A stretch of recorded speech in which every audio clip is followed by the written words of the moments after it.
All right, so what we're going to do is we're going to have a look at some big tips for electrical businesses and how they can do with their bookkeeping and accounting exactly what they need to do, save you time and save you a lot of money at the end of the financial year when you go to talk to your accountant. So the first thing you need to do is get your bookkeeping right. And there's two reasons why you need to do that. The first one is that it keeps you compliant, keeps you out of problems with the Australian Tax Office. The second reason is it helps you make good decisions and it earns you money by making good decisions. So step one, you've got to get good at your paperwork. Now, that's easier said than done. Most sparkies or electricians or guys in that sort of industry, they don't really want to go home at the end of the day and do their paperwork, and that's valid. Like, who would want to? And their wife often or partner's like, oh, get this stuff off my life. But the reality is the better you are at your paperwork, the more money you're going to earn, because you're going to be able to make good decisions. You're going to be able to see where the profitable jobs are and how to upsell people, and it's important. So if you don't want to do that, that's okay, but get someone else to do it for you. Step one, make sure your personal and work bank accounts are separate. Now, a lot of people watching this, you've already done that. Great. But a lot of us haven't. And a lot of us are still, using the wrong card and just going, oh, it'll be right. When we do that, we end up missing out on deductions, missing out on tax deductions that could be saving us a lot of money. It doesn't make any sense to do that. So step one is make sure you've got your cards set up. And if you don't have them set up, your bookkeeper can solve that for you. It's always worth it. And then what else? You need to know your break-even formula, because if you don't know what your break-even for the year is, the month and the week, we've got a problem. Now, the reality is very few businesses are going to hit break-even. Instead, they're going to be miles better than break-even or miles more in trouble than break-even. So you can't make good choices unless you know where your break-even is, but don't expect to hit it on the mark. You're gonna be nowhere near it. Okay. And the other thing is, if you're having trouble with how do I calculate that, get in touch and I'll show you how to do it. What else? Cash flow. So cash flow is knowing there's money in the bank account when you need it, because a lot of people, their income goes up and down like a yo-yo, and that's not a problem as long as you know how much you need to be paying on what dates roughly, so that you can make sure you've got money there when you need it. Now, one thing to keep in mind, your BAS and also your PAYG, if you've got staff, if that money's not there, you've got a problem. And so you've got to know when you can take money out of your business and when you need to keep it there, and making sure you keep a big buffer in there. What else? So do you need a bookkeeper or an accountant? Here's the question that I get asked a lot by the electrical guys. It's like, hold on, what's the difference between them? So your bookkeeper's job is to get your bookkeeping, your accounting on track and spot on. And your bookkeeper doesn't charge much to do that. And then when your bookkeeper at the end of the year gives it to your accountant, it means your accountant can do it smoothly and quickly and without taking ages. Because your bookkeeper is going to cost you about, say, $70 to $100 an hour. We charge about $70 at the moment. And your accountant's going to charge you about $300 an hour. So if your bookkeeper can do 10 hours work and it saves you your accountant doing 10 hours work, you've just saved yourself nearly $2,500 just by having someone clean up the books before it gets to them. You don't really want to do this yourself, so you get a bookkeeper to do that. And the bottom line is that your accountant can't help you make good choices unless they have up-to-date books, whether it's Xero or whatever you're using. So that's where your bookkeeper comes in, or your partner. But last time I checked, your partner, that's where your bookkeeper comes in. Sometimes it's hard for people to justify the expense of a bookkeeper, but when they realize, oh, I'm saving that in accounting fees, and I don't have to worry about my invoicing or whatever, suddenly it becomes so worth it. What else? When you hit tough times, you got a couple of options, and you are going to hit tough times because we all learn the hard way. We all start as a one-man band and 3 staff and then 5 staff, and you will come financially unstuck at some point unless you've got a magic wand or something. So the 3 things when you come unstuck is, 1, you'll probably find you've got a lot of overdues. People owe you money, you haven't chased those overdues, you've got to sort that out. Also, invoicing. A lot of people haven't invoiced people that they've completed work for. I know a tradie who hasn't invoiced people from about 5 or 6 months ago.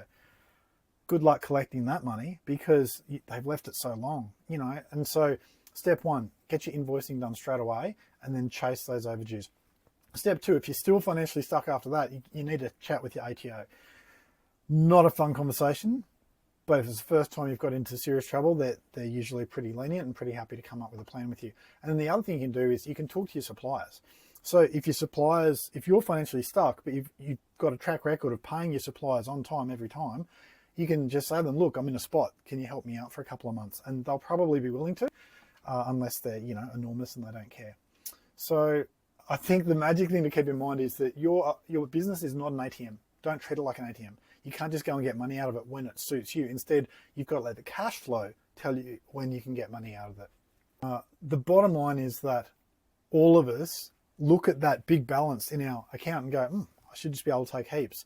But until you know what your future bills are, you don't want to be doing that.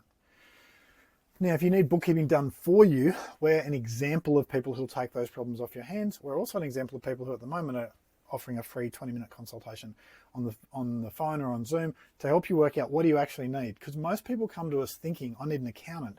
Generally, they need a bookkeeper. Some people come to us because they've got an accountant, but the accountant's charging the earth, but that's because their bookkeeping is not done. So we'll help you work out what you need. And then whether you choose us or someone else to fulfill that, no worries at all. We're here to help. Okay. Big thing is that when you do the work, you want to invoice immediately. There's a couple of things that play with that, which is that there's a psychological thing. If someone's done work for me today and they invoice me today, psychologically, I'm going to think they are serious about getting paid. I better get onto it. Whereas if someone invoices me today for work they did 2 months ago, I'm in no rush. They are in no rush. Okay. You want your invoicing to be done on the day. Now, if you don't have the right software for that, or if you don't have a bookkeeper, well, just organize it. Just get it done, and don't inflict it on your partner. They won't love you for it, but do get it done. What else? Overdues. Pretty much once you start letting overdues get past date, we got a problem. So generally I'd say you want your overdues due in 7 days. It means people see you're serious. And what you do then is if it gets to day 10, because maybe someone paid on day 7 but didn't show up in your bank account. So if it gets to day 10, that's when they get an email and a text message, and your bookkeeper can do that for you. And if it gets to day 14, that's when they get a phone call. And then they get a phone call every week after that, because if you don't get paid for the work you've done, you've spent that money on expenses, on staff time, or on your time, not okay. You've got to get that money in. And it's your money. You're entitled to it. It's not something that you should be waiting for.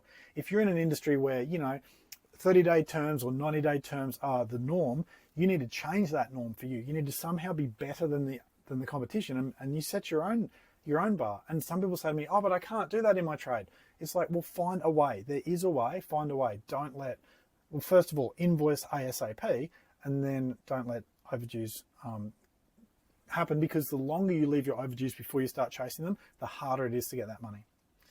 Details, but yeah, look after yourself with your overdues. And if you haven't already liked this video and subscribed, please do it, because I love to create things that are helpful for you, and that shows me what is working for people.